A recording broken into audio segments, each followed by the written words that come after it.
getting on to some of your more recent thinking. You've got a couple of Wall Street Journal articles. You talk about Vannevar Bush with, immense admiration. And some of the questions in the chat are about, what do we need right now? Like as a country, as a nation, what do we need to get right? Because Bush was an extraordinary person and I think got some extraordinary championing.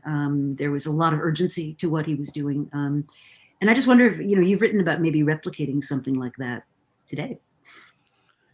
Well, that's a super relevant question since some part of this book started with working with President Obama's Council of Science Advisors and, what's next after Vannevar Bush's, for people who don't know, Vannevar Bush was a engineer, was a provost of MIT, who at the start of World War II quit his job, talked his way into a meeting with FDR and said, we need to completely change how the military goes about its job because we're going to lose this war. The military is doing fine on, building bigger, faster ships and bigger, faster planes.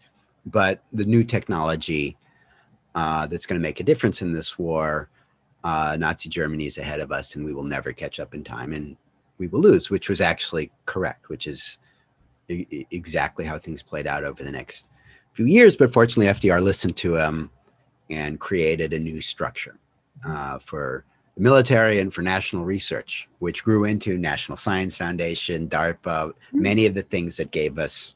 Oh, I didn't know that. Oh. Yeah, the system that Bush set up around 1940, the Office of Science, OSRD,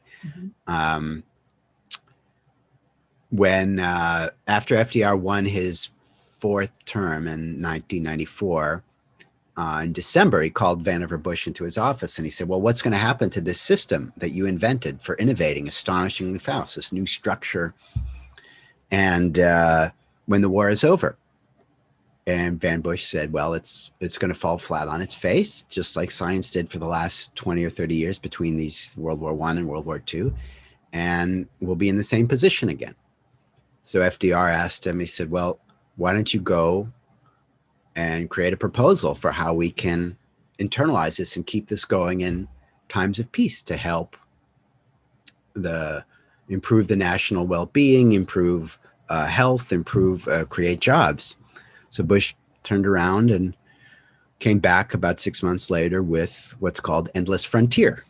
I think I have that here somewhere. Yeah. Endless Frontier, his report, 1945, which laid the foundations for the national research infrastructure of the United States, which was the project I was asked to do for President Obama's Council of Science Advisors. That gave us the NSF, expanded the NIH, DARPA, which led to GPS, the internet, the biotechnology industry, the chemotherapy cure for cancer, lasers. Roughly half of the trillions of dollars of GDP growth since World War II is attributed to the new technologies. Much of the early personal computer industry, 3D graphics, all of that came from federal research projects, which not many people realize. And that's why the US has led the world in science and technology ever since for the last 70 years. So that's what Vannevar Bush did. But to your question, that's not going to work anymore. Firstly, other countries, notably China and Russia in particular, have figured that out. It took a while, but they got it. And so they're replicating what we've done and what Vannevar Bush has done. And especially China is just moving faster and faster and now is essentially a peer with us in many of the key technologies. In fact, one not very well known fact is that we have essentially a perfect record in war games, the games that the military runs against China, which is we lose 100 out of 100 times, no. which is not good. No. So one of it's kind of similar to some of the stuff I'm doing with private sector companies, but essentially we're in a different world today in a very important way that what worked for the last 70 years for organizations won't work certainly for the next 70, but probably not even the next 20 and not even the next 10. And that's because the pace of innovation has accelerated, primarily driven from the fact in the military case that what creates battlefield advantage is shifting from hardware to software. And while it takes years to create a new piece of hardware, it can take months or weeks to create a new piece of software. So that requires innovating at a pace and scale that we haven't done before. We've started most of the prior wars or conflicts behind our enemies, but caught up. We may not be so lucky next time, which is in fact why we keep losing in these war games. And for private sector companies, it's about the pace of competition.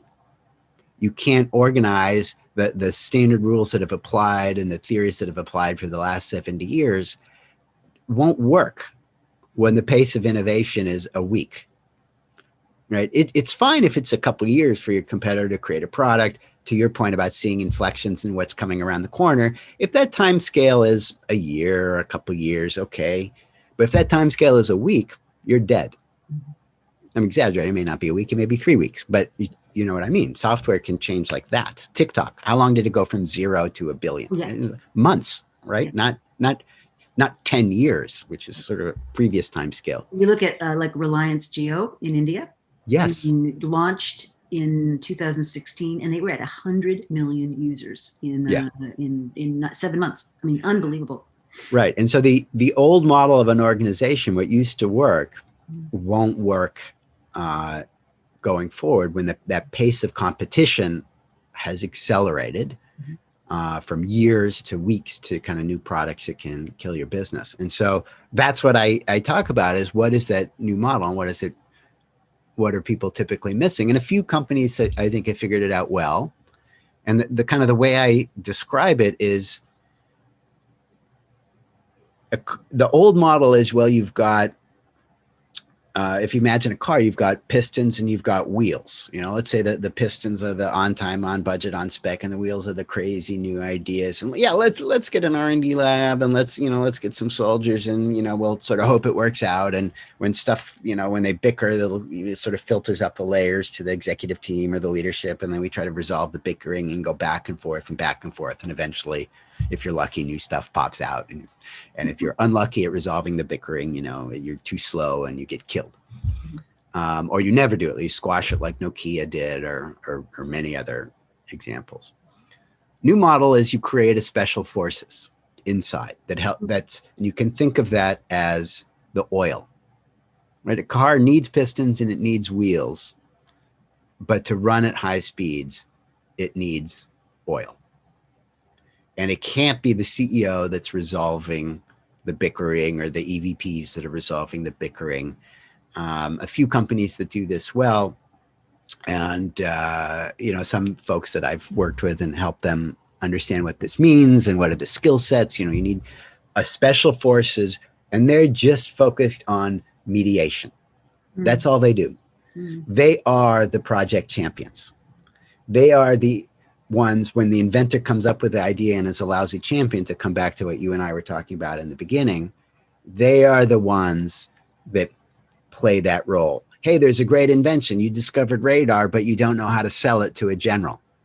Or you have created something like an iPad, but you can't articulate why it's a good business. And so it gets killed. They are the ones who are bilingual. They understand what language will work with business leaders or CEOs or managers or the manufacturing guys who will resist anything new. Their job is to reduce risk, so they want you out of their way. They don't want anything new. They want to just do their job that they get promoted and paid for. Or the sales guys. That's what happened at Xerox, is people get that story wrong all the time.